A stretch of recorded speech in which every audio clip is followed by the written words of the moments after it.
Hey, it's Chris.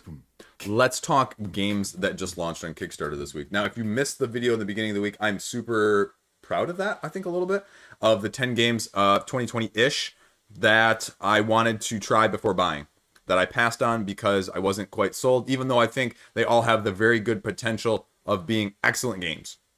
So if that speaks to you and you like to hear and talk about things like that, go check that out. But if you want to hear about what's on Kickstarter this week, my opinions on it, and just a little bit of everything going along with that, you tuned into the right video. So, that aside, let's check out what's going on in the world of Kickstarter this week. First up is Euborea Spell, Axe, and Loot. A 2 to 5 player game, as it says here. It's about 50% of the funding. Exploration, fighting, and development.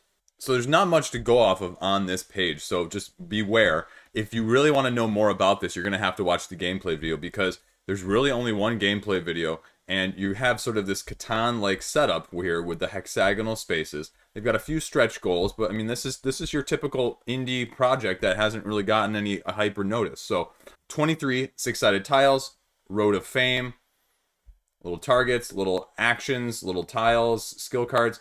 So here they talk about what you're going to be doing. Now, the mechanisms that you need to know about in this game that they talk about, especially from the combat side of things, is they say it's a advanced version of paper, scissors, rock, if you will, taking into account abilities and other things that will aid or enhance your paper, scissors, rock skills versus other people. And, you know, this is the whole Kickstarter page. Everything you just saw, the shipping is down here at the bottom. And this is probably the other reason that you're seeing some trouble, is because anywhere outside of the EU is going to cost you 45 euros, which is a ton. Now, in Germany or in the EU is going to be more, reasonable. But it's kind of weird because especially you see the page in English, and I would assume maybe that it would be a little bit more tuned to the Europe side of things and the languages over there, as opposed to as many English as it seems to be focused on. And so I wonder if this is coming in a couple different languages. I would hope so. It looks like German and English, so we'll kind of see. I'm not going to watch the full gameplay video to give you more synopsis, but if you want to catch up on this under-the-radar sort of game, which is very much sort of Catan meets fantasy, if you will, at least on surface glance, with paper, scissors, rock as the elemental action of what you're going to be doing, check it out. Next up, I'll take things I never thought I'd be saying on a video posted on the internet for 300 Alex. Murder Bunnies, the killer card game. A 2-player tactical card game, which is 60% of the way funded as we speak. 2 players, 15 minutes. What do you need to know? So they don't give a whole great overview, more than just the bare bones here on the page, but the gist is that you're moving these characters across on the board, trying to destroy, kill the other bunnies in order to get the carrots, and first one to get 15 carrots based on the value of the bunnies in the first place wins. And they each have abilities that are triggered, so you got to be careful how you're attacking, how you're maneuvering, how you're playing these cards. They have a nice overview of how to play right here, but then they don't really give a whole lot of the rules. There is no rule book posted. So again, how simple, how detailed, how complex is this game? It's kind of a little bit of a mystery, murder mystery. Anyway, you see that there are 40 unique bunnies, and it comes with a game mat as well. So what's the price point here? $30 for just the base game, $35 for the early bird, which gets you the not suitable for work expansion. Okay. And then there's the regular Founders Edition for $100, signed edition for that, $250 for getting your stuff in the game. So again, there's not a whole lot of information here. They talk about it being on Kickstarter as another true indie game. They break down the levels, they break down the shipping, and a few stretch goals. So again, the biggest question on this is, why would I get this over something else? Like, how does this make, apart from the obvious theme of bunnies attacking each other, how is the mechanisms going to make me stand out of the other 2-player tactical card games that are out there that aren't like dueling mage games, if you will, because that seems to be all the rage too. So, and I just don't see that on here. Now it says, turn-based, grid-based tactical strategy game. Capture, move, or spawn or attack using your action points. Well, I don't even know how many action points I have. I don't know where these dice are coming in. So, I mean, just little things like that without watching a gameplay video. And again, I'm not against watching a gameplay video, but I want a better sense of how the game plays before I'm going to invest time when, we all know that time is relatively limited in terms of our attention span, but also just how much we have to dig into projects deeper. So I need a little bit more content on the page. Now, is it a good game? Is it a bad game? I have no idea because I just can't tell some of the nuances, and I wish there was a rulebook up here so I could tell you a little bit more detail about it. But that is Murder Bunnies, the killer card game. Check it out if that theme really interests you. And it may. I'm not, no judging, just check it out. Next up, Buru. I know. I had done the Buru segment last week for the upcoming Kickstarter videos, and I had to edit it out of a previous video because then Buru got delayed, and I forgot to put it back in, and then a bunch of you guys were like, hey, where's Buru on the upcoming Kickstarter comment section? And I was like, oh, crud. So anyway, I'm sorry about that. Anyway, Buru is launched, and it is 1 to 4 players. It is a deluxe, lush version of a Euro game that is already over 250% funded of its funding goal. So what do you need to know about it? So for starters, you get a little bit of the history about the Indonesian kingdom and the background and the setting of this game, where you are going to this island across the sea, trying to settle it, explore, trade, and sort of increase your resources and your power, sending back those gifts to the king in order to get more plus for you and your family. Light to mid-weight Euro game, which I saw an interesting discussion earlier online a week or two ago where people were saying either people are doing light Euro games or they're doing super heavy Euro games. This middleweight Euro game is like falling out of favor. So I can't speak to that, but it was an observation and it sort of made me churn, especially with some of the games I talked about last week. Micro Dojo, that one, and then as well as this one. But then on the opposite end, you have like On Mars, right? The expansion of that rolling out here soon in the future. So it's just very interesting.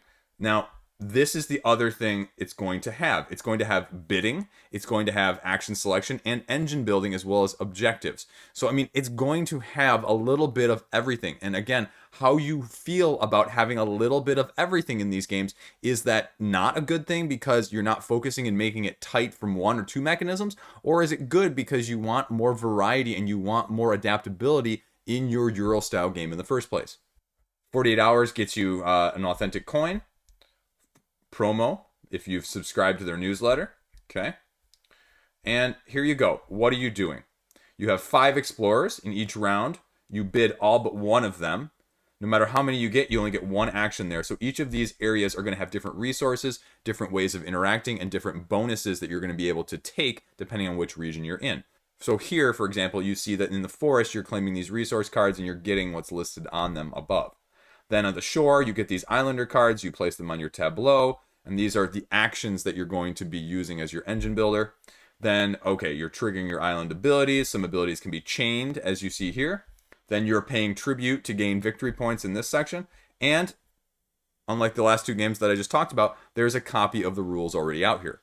So here you go. Here is the setup for the rules. Now, again, the beauty of this game is not just in the eye beholder. This is a beautiful looking game, but again, as we all know, you need to have the substance to back up the art, right? So what are you doing? And there's always a plus minus feeling with a glossary at the beginning of a rule book, right? Like you have so many terms that you're trying to define and that people need to know about that you're going to put at the beginning. So that either is nice because you get a better sense of how the game is going to be played before you start reading the rules and not understanding what things are, or it's a warning sign sometimes to, okay, there's a lot of terminology that you're going to need to know, and if you don't know this beforehand, you're going to be out of your depth. Take that as you will, either way. So they go through all of this, and then they start talking about, okay, what is the game board? What are the regions doing? The decrees in which the king is going to be granting special bonuses to each player in each round. And then when each decree is revealed, the current round is the last of the game.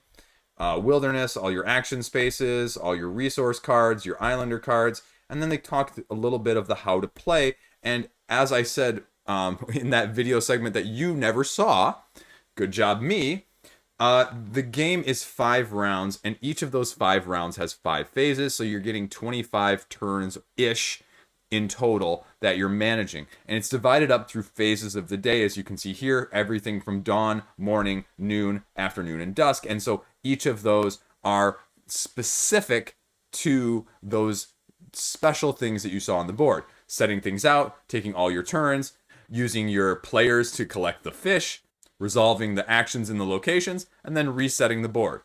Now, obviously, it's a little bit more nuanced than that. I mean, you don't get 20 plus more pages of rule book without being a bit more nuanced, and they give some good examples here, and I'm not going to break it down much further for you, but like I said, it seems like they've got quite a bit of different mechanisms in there. And again, how do you feel about that? Is it going to be mechanism smorgasbord, or is it going to be mechanism perfection in terms of a Rube Goldberg device? And as a non-Euro person, that's hard for me to look at this rulebook, read this rulebook, and have a good sense of, is this a good balance? Is this going to work like a finely oiled machine or not? But I think you need to know, and I think you need to read a rulebook on something like this to get a good sense. I mean, you can look at a how to play, but I really think either a gameplay video or the rulebook are going to be by far and away the best, at least for me personally. So that's always my recommendation. Now, what is the price point? $59 for the base game, gets you the promo. $79 gets you the deluxe edition. Now, they had an expansion up there, so what are we getting here? So $99 is the base game and the stretch goal. I mean, how do you feel about that? I mean, that's a little bit higher price point than some of the other deluxe Euros, but you are getting an expansion for the $99. And so depending on what stretch goals and what the shipping is going to be, even though they're offering that, as you saw, a $5 shipping discount, yet still probably going to run you in the range of $120-ish. So that's not insignificant. And I've had a few comments about, yeah, I talk about price in my videos because I think price matters. Is it the end-all be-all? No, it's not. Because we all buy stuff that is either too expensive or too cheap, and we all have justifications for it both ways. But as a comprehensive look at these projects, it has to be in the conversation. I can't ignore it just because, components for cardboard, as I've seen, as well as wood, the price of those is going up. Well, that's fine, but then it means if you're going to price your game higher, then I am also going to have to be more selective in how many games I buy. And so then one game might be fine, and then the other game might be too expensive because I don't have the budget because of the increased prices across the board. I mean, we're all in that position. So here you go. Expansion, neoprene mat, card sleeves, resource bowls, promo print and play. No coins. Say what? I don't see them. Anyway. So, a whole bunch of stuff out here, whole bunch of videos. Here are the stretch goals. They've already started unlocking them. And the interesting thing they say up there, though, is some of these stretch goals are for things in the expansion that have not yet been unlocked. So, I'm not sure how true some of these are stretch goals and how some of these are going to be just included in the expansion that was already there. I don't see necessarily a good breakdown of that. Or to be honest with you, I'm not digging enough probably to be able to tell you one way or the other. But I think you need to look at this game and see what it is on that side of things and whether or not this type of mechanism and interaction in a Euro-style game is for you or not. But all in all, it's doing great for a start. So that is Buru. Outward Realms is up next. Again, 3 times its funding goal. $17,000 for 63 backers. That's something like primal level pledge level. So like almost $280 a pledge. So let's see what we got going on here. Okay, you've got the rules right at the top. That's fine. I'm just curious now, since we talked about it. 49 is $50 is a starter essentially. Okay, there's a bunch of starters. $200. Okay, there you go. That is why. $200. $200. $200. $500. $500. $500. $500. Okay, and holy crap. Okay, but I mean that's what it is. This is a 2-player skirmish style game. And there are multiple different factions that you're going to be battling from. And they talk about the starters, and they talk about the miniatures, and a little bit of everything. Now, this is outside my wheelhouse. It's a skirmish-style game. There's a lot of skirmish-style games out there. And again, I'm not going to dig into this one, but it seems a lot of plastic going on. Now, again, I don't see the why and what is different about this one. And I would think if you're going to have that much money on the table, literally and figuratively speaking, I would hope that you're going to blast me with, why should I get this one over another war skirmish type game, just as with any other game that you have to, sell it. Okay, so they talk about here, how you play, here's some painted stuff, great, living map, stretch goals, a few more videos.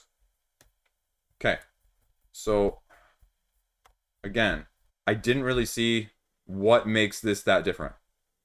I mean, they just break it down, but I think you have to check it out if you're interested in this thing. But again, you got to read the rules because it's a lot of money to spend, especially when there's a lot of established products in this line, non-Kickstarter, already ready to just buy off the shelf. So you got to be careful, especially on these side of things, and especially for someone like myself who has no experience with them whatsoever. So just check it out if that's of your ilk. Next up is bread rolls. Badoom. Expansion to the game called Sandwich Masters. Again, something I've never heard of. And they're at about, 20% of their funding goal, just over, almost 25% of their funding goal right now. So, what is this? Now, Bread Rolls is the expansion for Sandwich Masters, like I said. So you're getting new rolls, new powers. Again, the puns. I'm not even making them as a dad. They're just there. So what is it? Strategy card game where you can sabotage sandwiches for the whole family. You're building sandwiches, completing orders, and trying to earn the most money, essentially, in that time. Avoiding bad ingredients, avoiding attack condiments. Again, attack condiments. Should I make that like Hyperspace Kraken? What do you think? Anyway. And Dreaded Health Expector. So, gotta be careful. How do you play? So, it adds an additional layer of chaos, 10 new roll cards, asymmetric powers, and a little bit of everything. The Undercover Health Expector or the Flavortron 5000. 80 extra cards, 10 more rules. Okay. 15 pounds for the early bird. So it's 5 pounds off of the price if you're getting an early bird in any of these things. And 38 for the whole thing. Naming your own attack condiment. And that's about it. Now, again, I wish I would see a rule book. I wish I would see something like that because if I don't want to spend the time to thumb through a video, I would much rather read it. So, a little bit of Take That, a little bit of a light strategy tactical card game with bread and sandwiches as your theme. So, if that interests you, check it out. Next up is Eldfall Chronicles. Now, I talked about this in the upcomings. I talked about it as one to watch. And, I also talked about it in the sense that it's a 44-page rulebook. It is skirmish style, measuring, Warhammer-esque type game. And how sometimes people feel about that side of things is relatively divided. And again, you have a relatively high pledge level average just from the get-go. It's averaging almost $220 a pledge already. So again, we only have so much money and so many campaigns that I can do not just triple digits for, right? Because we've all got like the $99 pledges that we can kind of muster out. You can maybe do one of those a month. But these $200 or $300 pledges, I mean, they take a toll on the wallet, but also the psyche. Like, okay, is this game worth that much to me? And so to have another one this close to some of the others, it's a tough balance and a tough nuance. So what are you actually getting with this? And again, I say this every time I look at this. This has some of the best art I've seen this year. But it's skirmish style with terrain, with measuring, with asymmetric creatures, factions, and powers. So that's what you need to be aware of. So one faction is only 30 euros, which is not bad at all, actually, especially when we just looked at the other tactical miniature game just a minute ago, and they were 50 for, one set. So now I know a lot of people had commented that this was more expensive than they were hoping, but I mean, comparatively to the one we just looked at, this is a much better deal. Now, do you like the models? Do you like the gameplay? They definitely have a lot more out here in terms of information. The rulebook was out prior to the campaign. And honestly, I like the aesthetic just, 10 times better than the other game.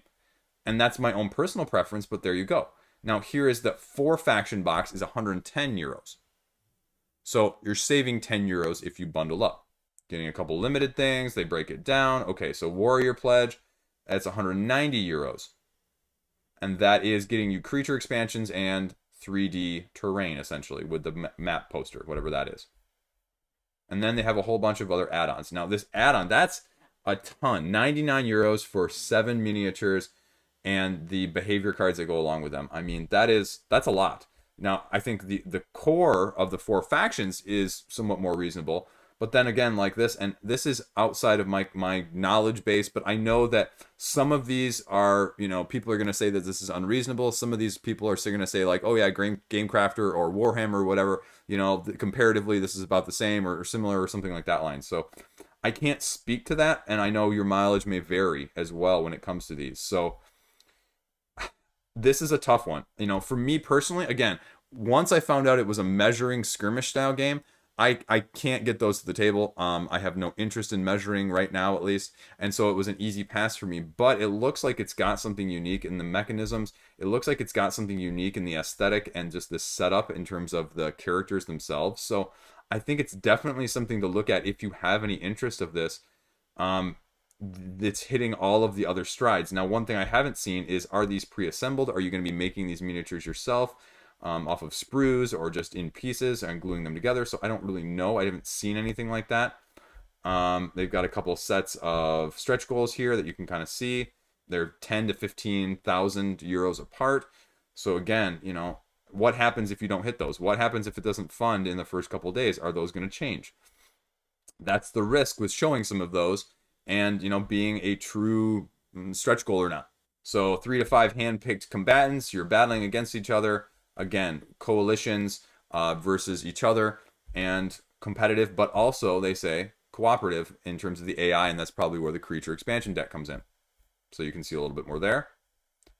Playthroughs and reviews. A little bit of everything, a little bit of solo. King of Average talked about it as well. So there you go.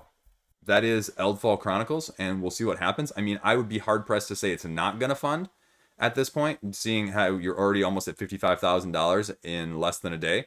But it'll be interesting to see kind of where it goes after it funds.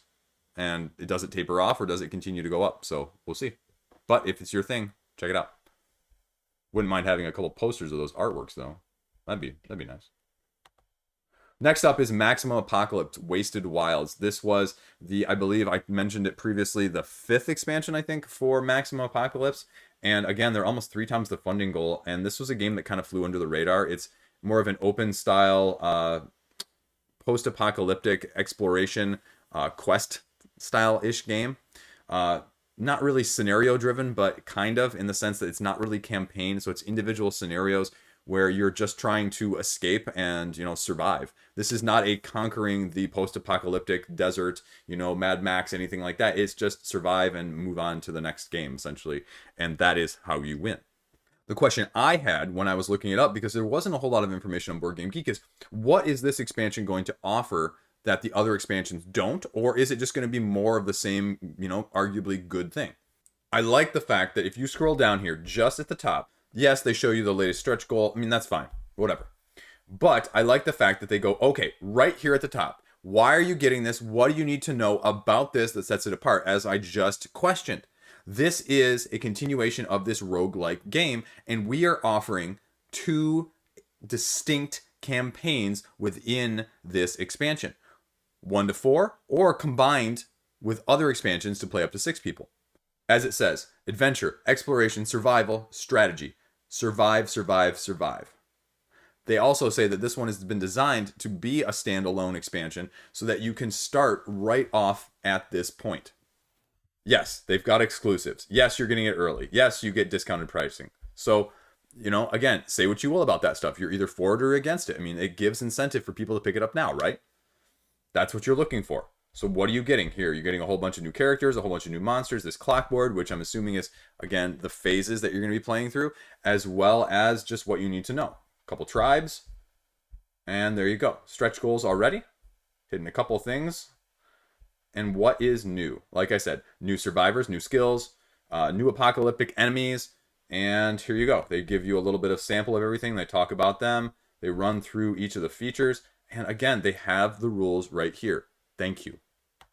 Now, they title it as a learn to play. A learn to play for 30 pages is, you know, not insignificant. But at the same time, I mean, a 30-page learn to play guide, I don't think this is actually a learn to play. I mean, this is, yes, it's learn to play, but it's more, here are the rules for everything. So pick your people, select your mission, build the map, build the decks, okay, there's the clockboard, and then go. So it runs through what are the differences, what's the new stuff, the day-night stuff, the clock stuff, how do you spawn monsters, how do you, just play in general. So everything you need to know is in this learn to play / rule book on the page in the first place. And the one mechanism that they really focus on here is this time thing. And it reminds me a little bit in the sense of Chronicles of Crime, where everything you do is going to cost you time, and time then becomes a little bit more of your most valuable resource as opposed to other things in the game that can otherwise be, sort of dragged out, or you can game the game and not really have any consequences from that side of things. Now they talk about how, everything you do is going to advance it, but also if you roll a certain thing, a 7 in this case, it increases the passage of time faster, And you may have a special event that could be, I'm assuming most of the time, it's going to be deleterious to you. Exposures, okay, you're going to have to deal with those. Day and night effects are going to be in there. And then the tribes that you're going to be facing as opposing opposing factions, and just opposition in general. They streamline the setup, which is always a good thing in some of this dungeon crawl-esque roguelike theme. Time Traveler expansion. That's interesting. I like that. I love the Time Traveler element of things. Few in the Cursed crossover expansion, Rapture expansion. So a whole bunch of expansions. They talked about it there. A bunch of videos that you can check out. But that's it. So what is the price point, though? I didn't really see a good price point there. So $60 gets you that and the unlock stretch goals. All of the goodness, all of those other expansions I just mentioned is going to cost you $96. Complete gameplay bundle from the first one it's going to cost you $200. So there you go. That is Maximum Apocalypse, the new expansion, Wasted Wilds. Check it out. Now we have Catharsis, and this was one where there was no information on Board Game Geek, so all I had was the placeholder. But here we go from Cyber Wizard Games. Now, again, expensive price point just from looking at the number of backers and the amount raised already, and they're already at 51%.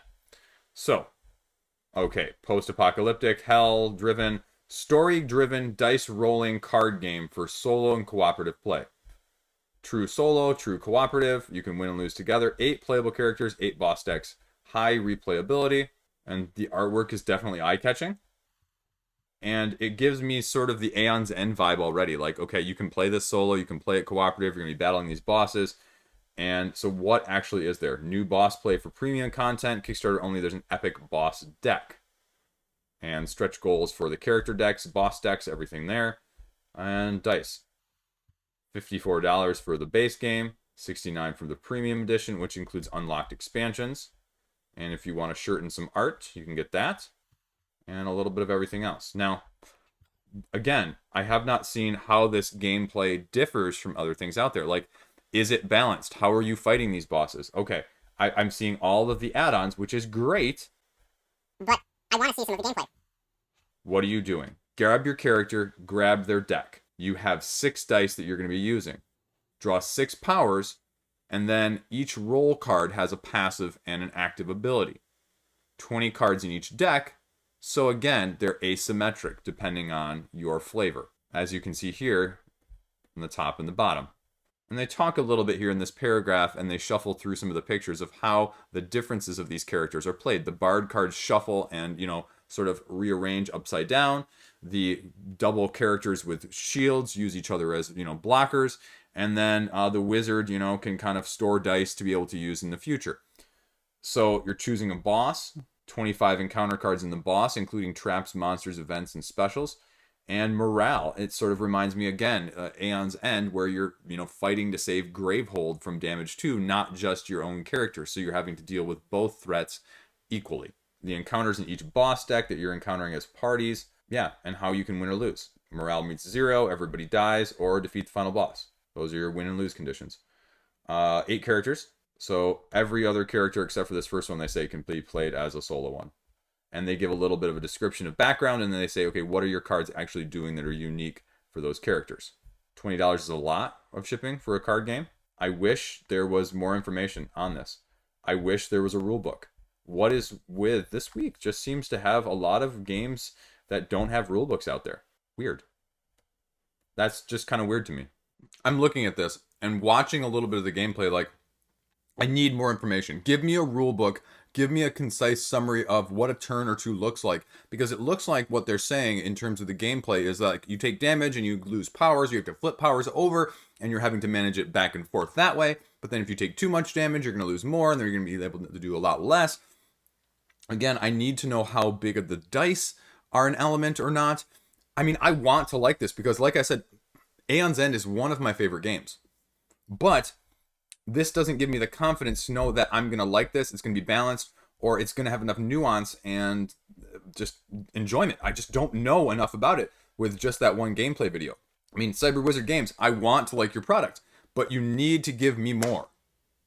I need more. I don't need more artwork. I don't need more t-shirts. I just need more information. I need more perspective. I need more concrete information that is objective as well, like the rule book.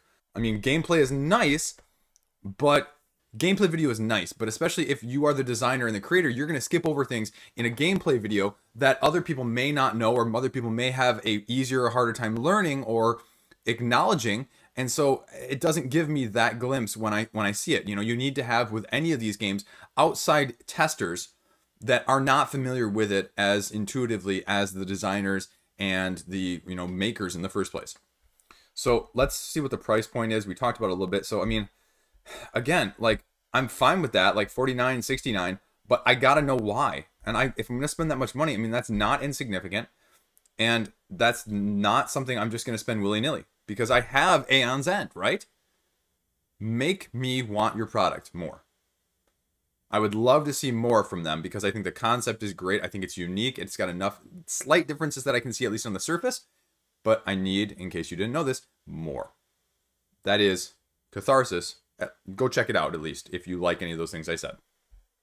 Next up is Blue Collection. 3 micro games all in one. I talked about each of the 3 of them last week. Cyberdoom Tower, Insert Coin to Play, and 1 Card Dungeon.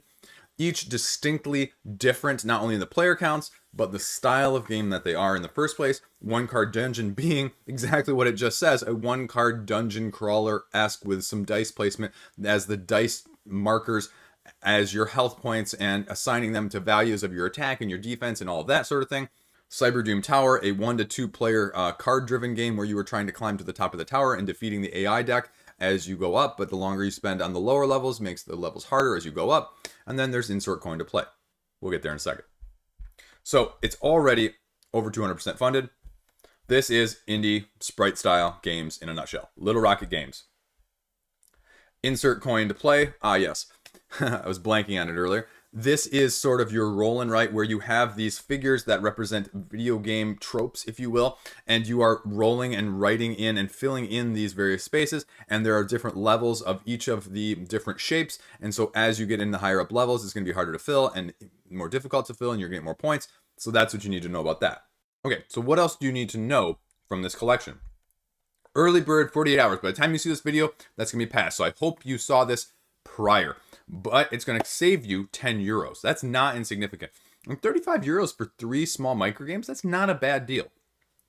It's just, are they good and are you going to like them for the bundle? I mean, that's always the question. Like, one of the Japanime games I got in the past, like I only got 1 of the 3 in the bundle. And individually, yes, it cost me more, but I ultimately saved money because the other 2 weren't of interest. So it doesn't do me any good if I only pay a little bit more to get 3 games. But if 2 of them are not to my liking, well, ultimately I still paid more, even though I technically saved.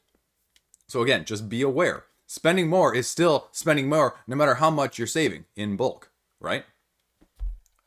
So here you go. They talk about what's in all 3 of the games, how you play them. Like I said, insert coin to play. Each one gets 3 cards, 3 shapes of 3 levels, and their gamepad. Shuffle them again. Game over pile. And then flipping them over and filling them in. When you flip the game over card, you have to insert a coin unless they've already completed level 1. You're going to have to, have a coin, a level completed if you're going to want to play on. If you don't complete it in time, then you're going to lose. Then they talk about Cyberdoom Tower here. I'm not going to break this all down. It's very intuitive. This is what I would have liked to see on the previous game, or a couple of the previous games. Like, they run me through this. And then they also give me the rulebook. If this basic gist then isn't enough to give you enough information on whether or not this is for you, then you pull out the rulebook. Right? Right. And then the 1 card dungeon, like I said, placing the dice to indicate the health, placing the dice to indicate the skills and the powers of the skills, and then going through that. A lot of the usual suspects, some stretch goals, some add-ons, social goals. There you go. It's a solid little indie project. It has everything that I was just talking about that I feel like as an informed consumer that I want. And I think that's the reason it's funding, right? So if any of those 3 interest you, check it out. Now, I didn't even see the price point for one of them, but P&P, $9, not bad. And then they're running $10 each then, otherwise. Again, not bad.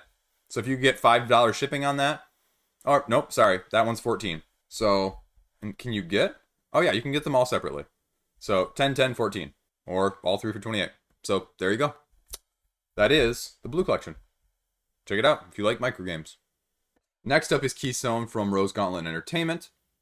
This is their first project. It is funded in the first 24 hours.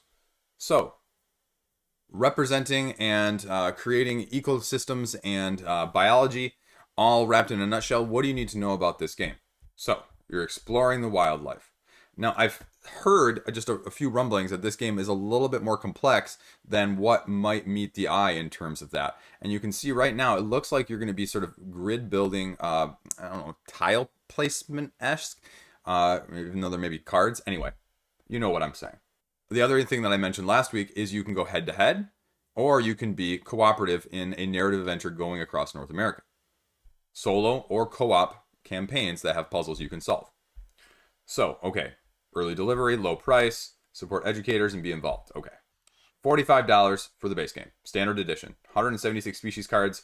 The graphic design is great. Secret objective cards of how you're trying to match these up. Wild cards, player boards, skill tokens. Great. Components for the deluxe edition. You get to vote on what's on the cover.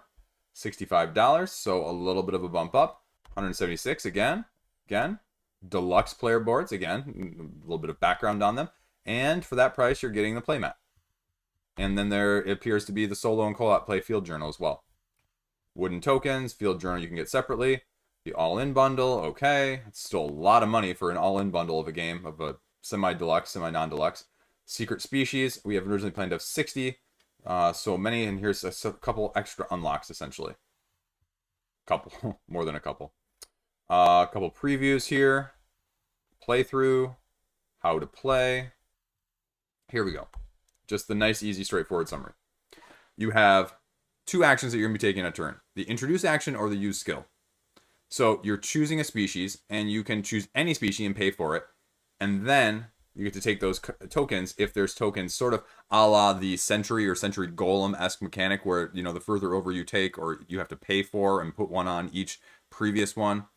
And then you're going to place it in any empty space, but you need to gain synergy to get those extra tokens based on what's around it. Or you can activate a skill that you have, or all of the exhausted skills.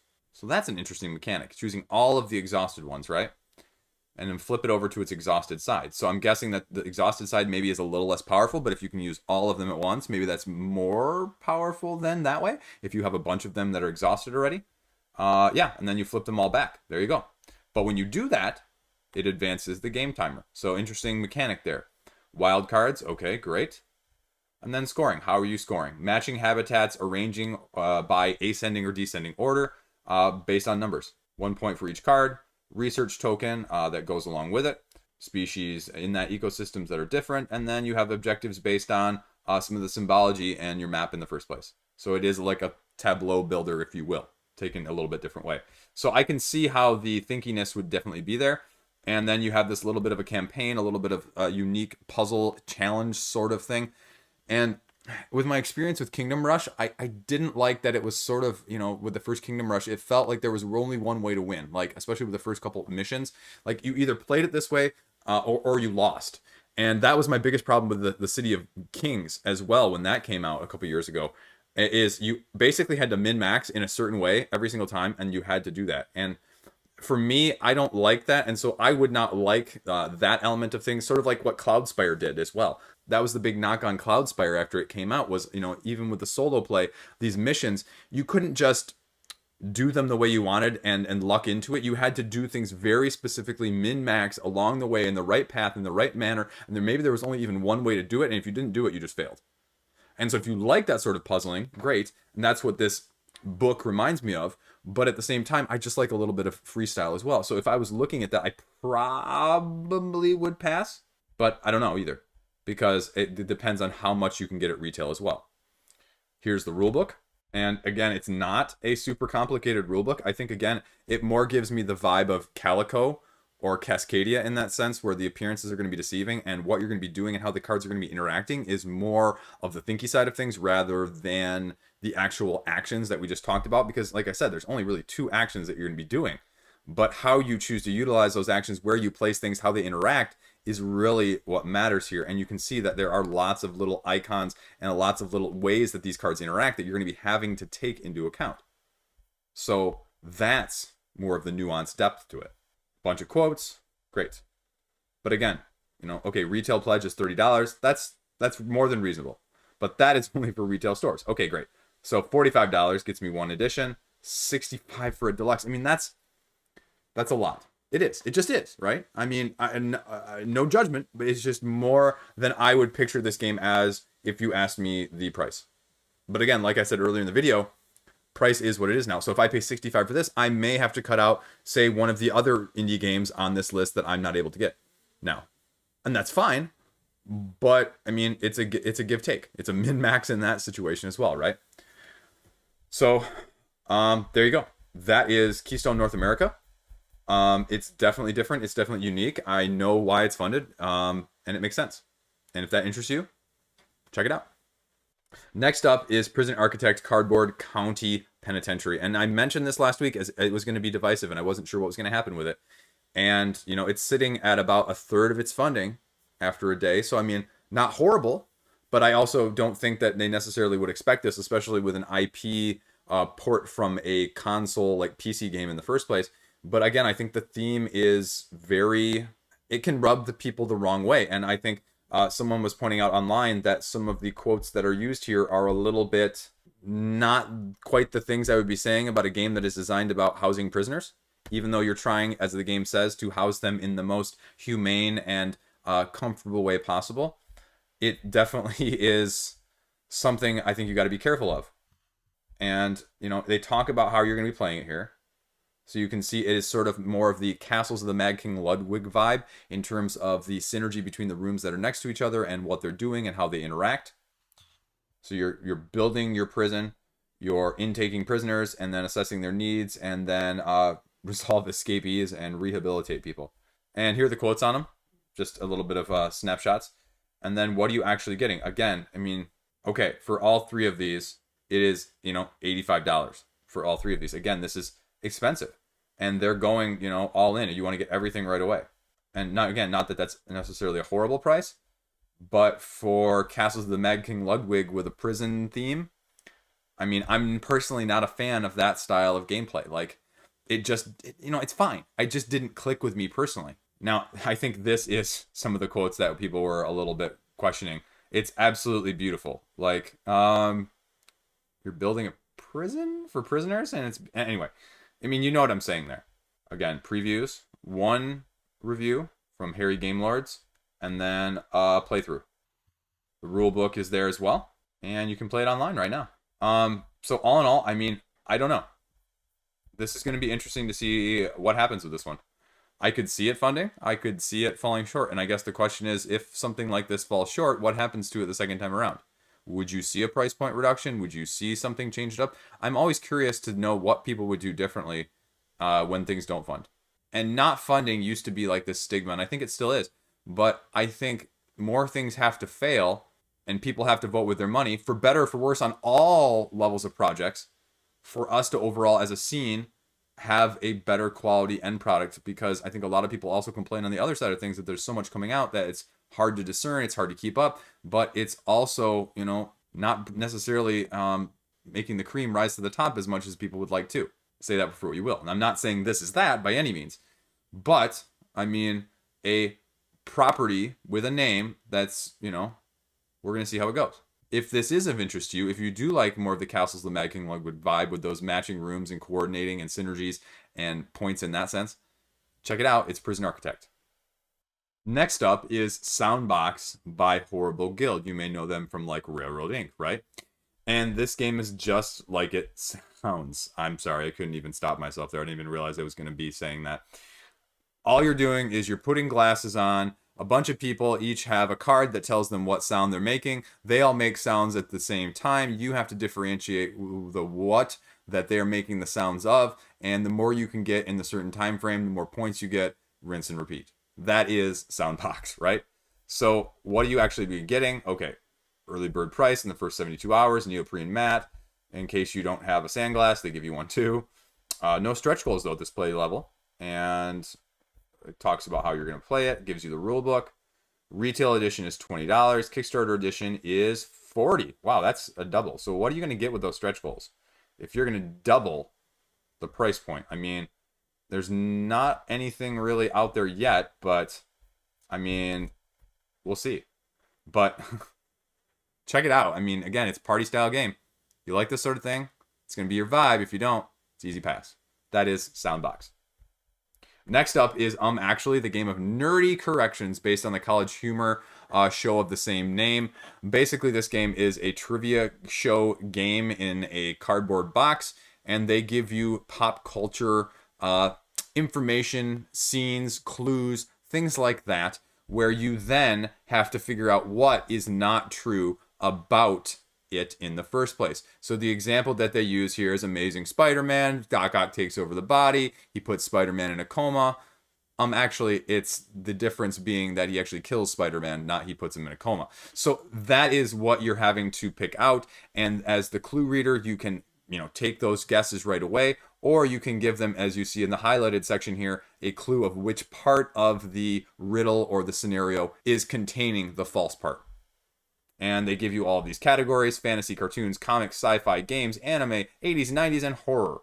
And then they're adding a community one as well, and that's the big Kickstarter side of things. Find the flaw, as I just mentioned, the Spider-Man example. And there you go. They had a bunch of celebrities playing this game on the show, I guess. And if you were one of the first 12 people, you could have gotten this prop from the show.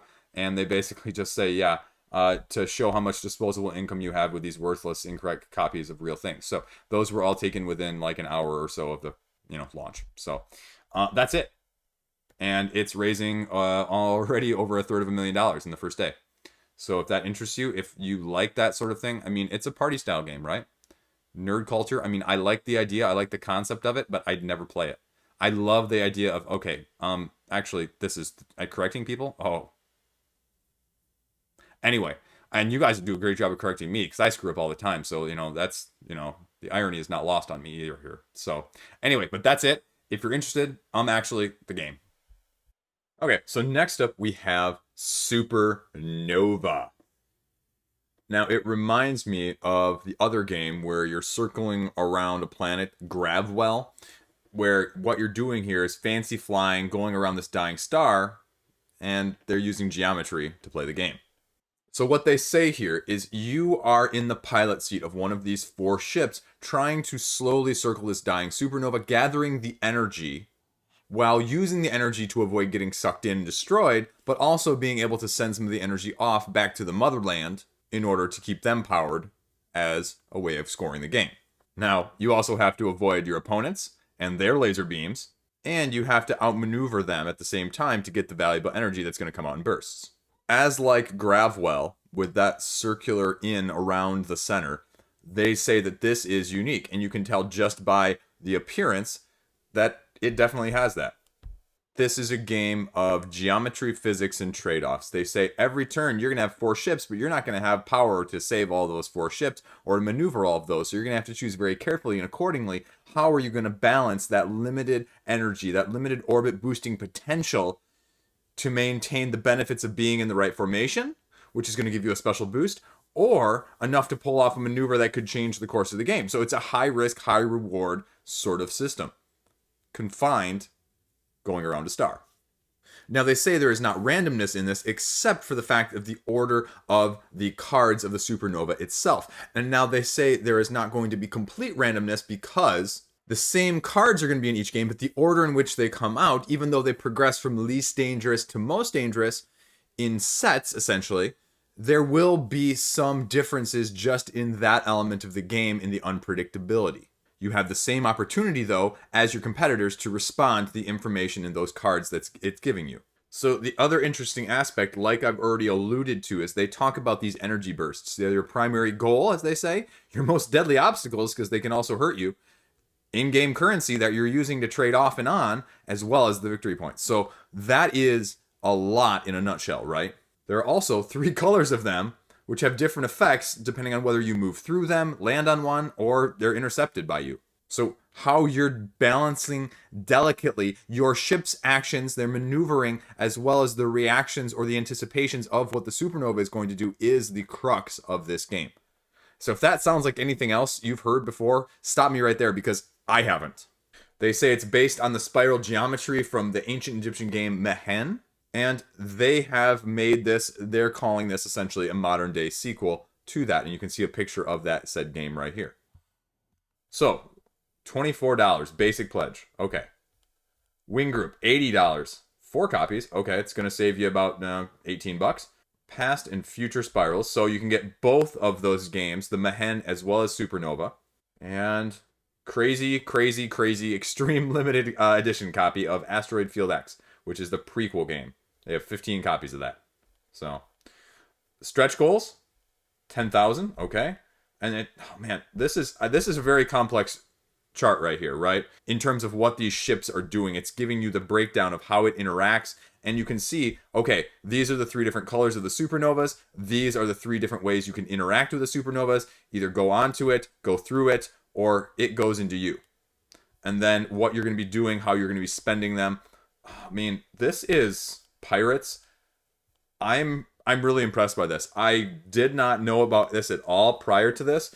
But I'm going to click Remind Me right now because this looks like an amazing concept. Like they say, the aesthetic is sleek. The rule book is right there if you want to take a look at this. And they give us some sample gameplay. And it just looks relatively unique. I mean, shipping's $10, so $34 for a game like this. This is the type of indie game that I would be seriously tempted by. I want to watch the gameplay videos now. I want to watch this because this is something very unique, and I think I'm going to have to check this out. So, highly recommend that you check this out. Highly give it a chance if you like this sort of yin and yang, especially with this low price point. So, that is Supernova. Next up is Paperback Adventures. This is by Tim Fowers, so you may know him from Paperback or Hardback, the Word games. And they describe this one being different because this is a solo one. Solo deck building. Solo deck building roguelike. Solo deck building roguelike word game. Again, stop me if you've heard that combination before. It's already like what, 6 times, over 6.5 times its funding goal already as a solo game. And you get that's why. First 38 hours you're getting a free playmat. So by the time you're watching this, it's probably gonna be too late. So I hope you jumped on it. Because a playmat, that's incentive. That's new. That's unique. I mean, we've seen expansions thrown in from like Leader Games with their games, or we've seen discounts, but this is a playmat. And so if this playmat's nice, I'd like to see more of that in the future. And I say that as a non-playmat person. Like, this is an incentive to get people to back it on Kickstarter, right? Because, playmats will cost you a good $15 to $20 essentially sometimes. So what are you actually doing, though, when you throw all of those keywords together, right? It has to make sense. You're building your own deck of cards. These letters are going to help you spell words all the time. But instead of testing, you are going to use it to defeat a series of AI enemies in roguelike fashion. Now, it's a solo game. Now, it says highly replayable. I mean, sure. You get character boxes that are going to go along with that. And, ooh, wow, lots of stretch goals that they've already knocked off. So that is definitely intriguing. If you are a solo person, I'd say without even looking any further down the page, you probably want to have this one on your radar. Especially, I mean, $79 is a lot for a solo game, but I mean, Under the Skies isn't gonna, net you much less than that, though, is it nowadays? Even though the pedigree is there. I mean, Fowers has a good pedigree for this type of thing. I mean, if you like those types of games, Paperback and Hardback are very well thought of in the word. I mean, they are the preeminent word games, I dare say. So I don't think that's an overreach. So you know that the pedigree of design is going to be there. Game trays, okay. What's in the character box, though? Okay, so enemy cards, reward cards, letter cards, item cards, MacGuffin cards. MacGuffin cards. I like that. So here are some of the characters. And you're obviously going to be using, the letters are going to have, I'm guessing, some sort of damage effect. They talk about the differences here in play styles and poison damage with letters. This is the weirdest RPG variant I've ever seen. Can you imagine like doing that on Dungeons and Dragons and being like, oh yeah, sure, I'm going to poison you with my letters? That's a bard thing. Anyway, so third character gameplay. Here you go. Try it out already on Tabletop Simulator. You're facing off against 9 randomized enemies, escalating difficulty. Your total health persists from game to game, round to round in that sense. But when you beat an enemy, you get randomized rewards. Spelling words with the cards in your hand. They have symbols that either damage or block the enemy's incoming damage to you, or provide energy mana that you can use for your items themselves. And they say that they're sculpting it in sort of the trilogy manner of mini boss, main boss, mini boss, main boss, mini boss, main boss. Try and say that really fast. Now, they're trying to streamline it while keeping the combos there, but also keeping the upkeep a minimum, they say. So here you can see how you want to do it. And they talk about it being the splay system. So do you either want it to have it splayed this way, or do you want to have it splayed that way? Because the amount of icons and what it's going to do, you can see on the bottom, are both different. And so that's a unique mechanic because, again, it reduces the overhead there. This is a very interesting concept because never did I imagine I would be actually intrigued by something like this. And I say that as a non-solo person. I mean, this is a mechanic. And the reason, if you watch this and look at this for no other reason, is now you see this mechanic being used here. What are the odds that you see this mechanic being used in an actual dungeon crawl roguelike game or something of that ilk in the next 1 to 2 years? I say nearly probably 100% if this looks successful, it is going to be adapted. Because it is not now, as far as I know. You can correct me again if I'm wrong in the comment section, because I'm usually wrong. But keep your eyes open. Liege Nostradamus, again, striking right here, right? Mark it, May 21. 2021. Anyway, it's going to come back to bite me in the butt later. Hexes, boons, great. This is really interesting. I am going to be watching these videos. Gosh darn it. So I'm going to back this as soon as this video ends so that I can get the playmat reward to see if I actually want this game. Because this is interesting. Now, I wish it almost wasn't solo. If this wasn't solo, I would be backing literally right now. You would see me pause the video and then you would see this change from back this project to you are backing this project, right? But the solo thing, I just don't play solo stuff. Like if I'm playing solo stuff, it's to teach other people so I can learn how to play the game in the first place. Not because I just want to play stuff solo. If I want to play stuff solo, I will rather go read a book or, watch a show. So that doesn't always do it for me. Now, MacGuffins, here's the MacGuffin thing that I talked about. If you're not familiar with MacGuffin, go pause this video and Google MacGuffin. It'll be worth your time because you'll get the reference then. Double-sided, so you get to choose which of these power-ups that you want on either side. Upgrade your cards so they get better abilities, and shipping is shipping. So there you go. Again, this looks great. This looks great. I'm not sure it's going to be for me, again, because it just, like I said, the solo aspect, but if you have any inkling on the solo side of things, you should really be hitting this one hard. So check it out, Paperback Adventures. Next up, Runes of Zune. With expansions and reprints. I ran across this one a couple months ago, I think it was somebody linked it on Facebook and was like, hey, this is going. And so, as they describe it, Uno and Magic. So take that for what you will, right? That's what it's described as, because it has those basic HP trackers, comboing the different abilities and how you're going to be doing them. They have a little bit take that, just like Uno, but with Magic the Gathering, with a little bit more oomph to it in terms of attacking, boosting, stealing, healing, stunning, skipping, that sort of thing. And then you also have counter cards, and it's Uno because, as you can see, the symbols and the colors are going to be what you're using to play cards. And then they give you a couple different expansions here: Shadow Tactics, Arcane Secrets, and the Action-Packed expansion. So, I mean, yeah. 1x1, 2x2, 3 to 4 player battle royale, 3x3, 4x4. I mean, this is a low overhead, just nice little card game.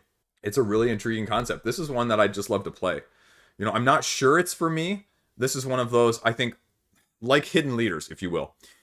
It looks good on paper, but until you get your hands on it, until you get some first-hand experience with something like this, I can't tell. It reminds me similarly of Doomlings, which, raised way a ton more money. It also Board Royale. That sort of, this gives me that same sort of vibe as those sorts of games, which, I think in the right time, in the right situation, they're great.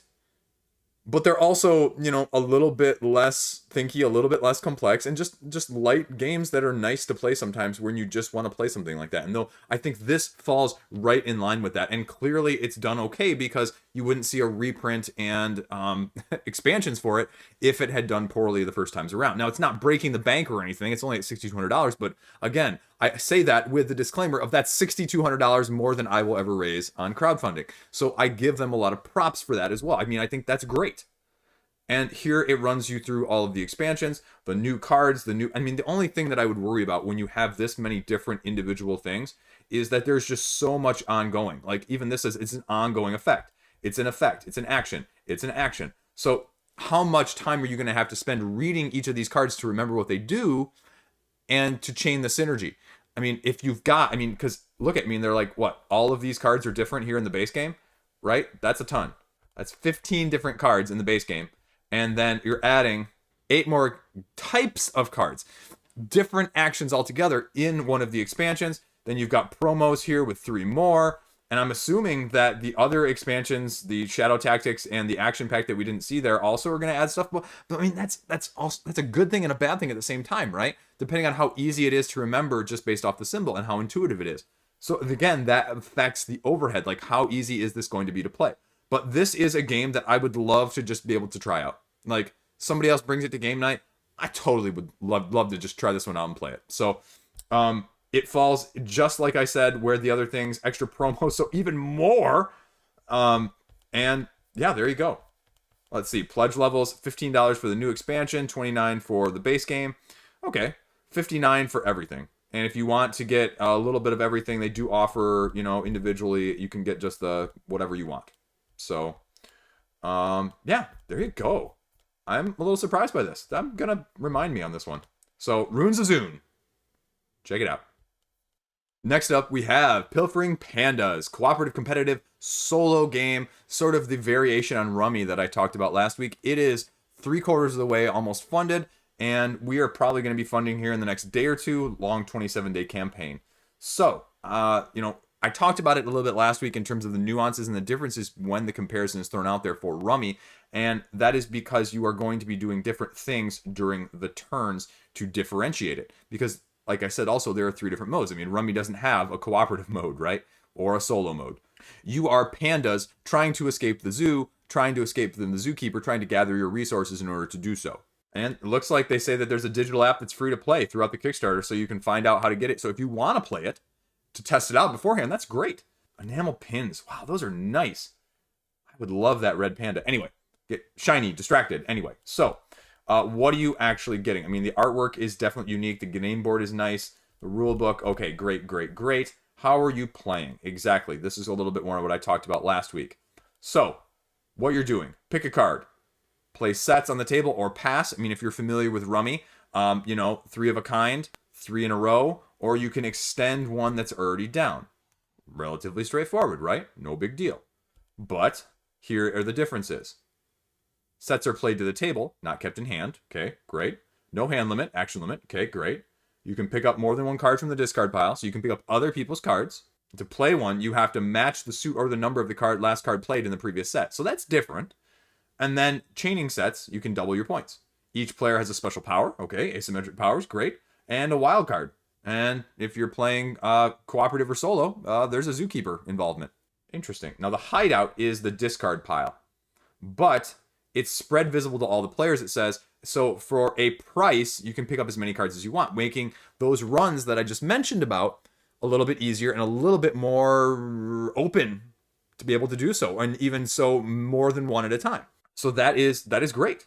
And the competitive mode, they give a little bit more playthrough. The cooperative mode, again, this is one where I don't know. This is a try before I buy. I like this. I like this. I'm probably going to download this on iOS. I'll be fully disclaimer to you guys. Remind me, I'm going to download this on iOS probably as soon as it gets approved so I can try it out.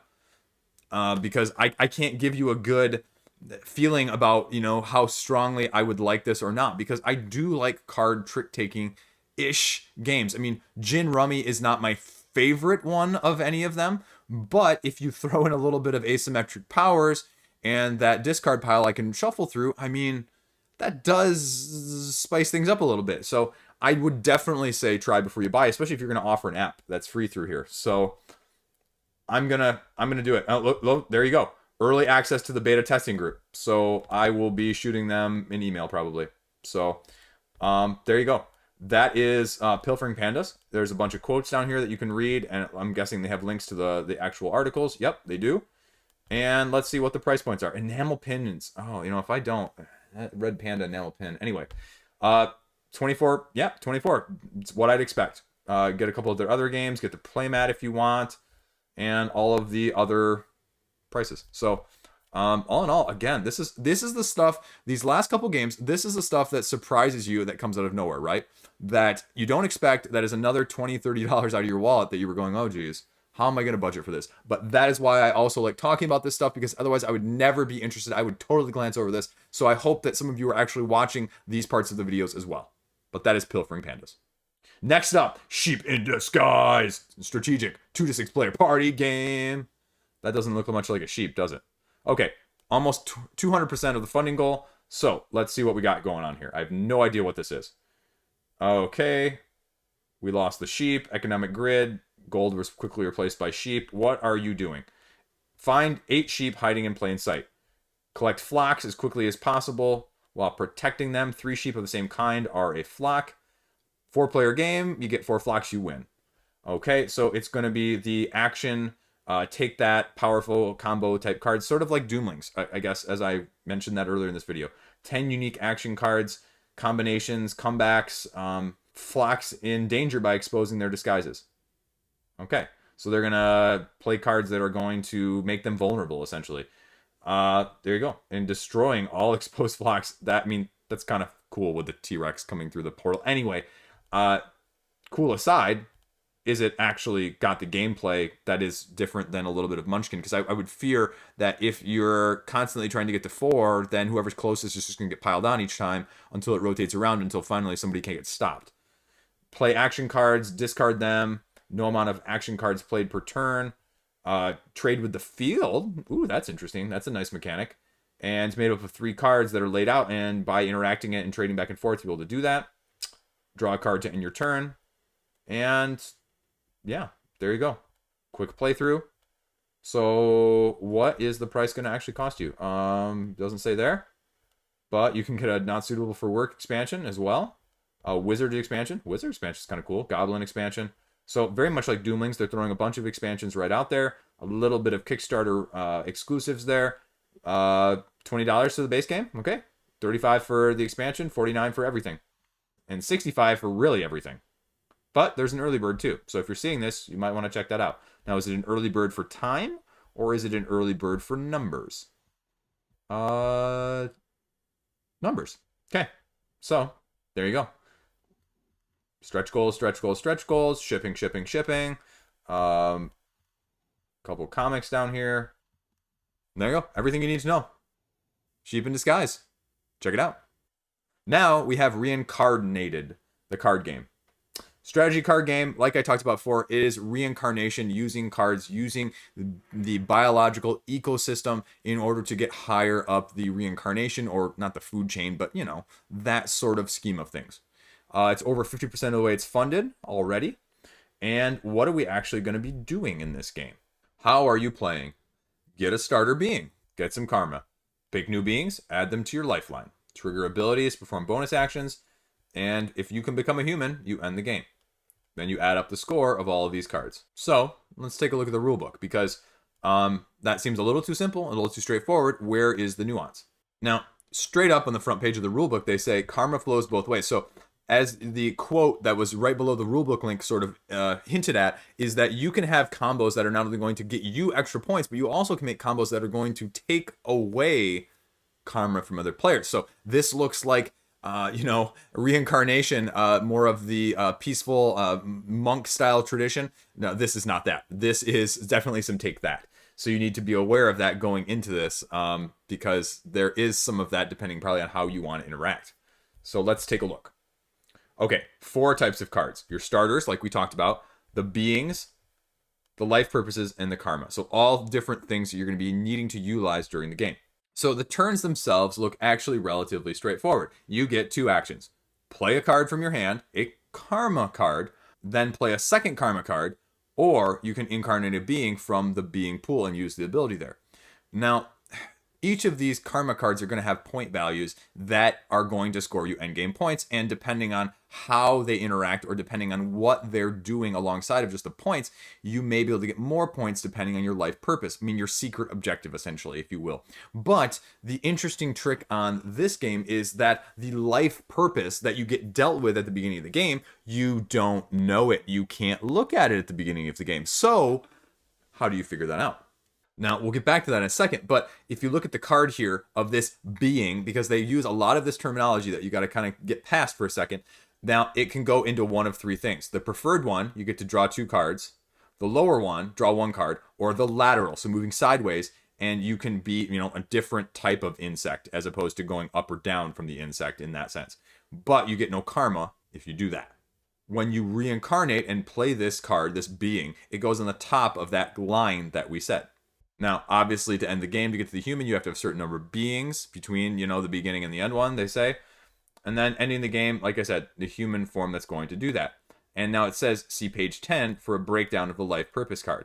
So if the being type is not your life purpose, that being is worth 1 point. There's going to be other objectives. Control 2 or more plant beings, death score as well here.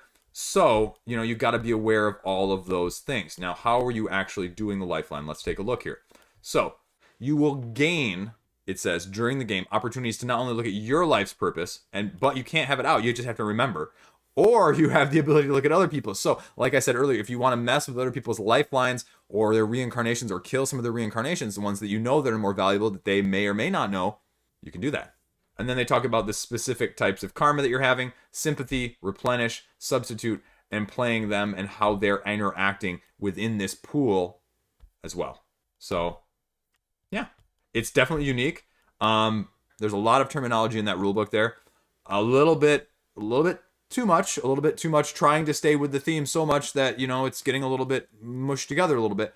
But, not overly so. I think this is a game where once you read through it and then played it out a little bit and roughed out the first hand or two, I think it would be relatively intuitive.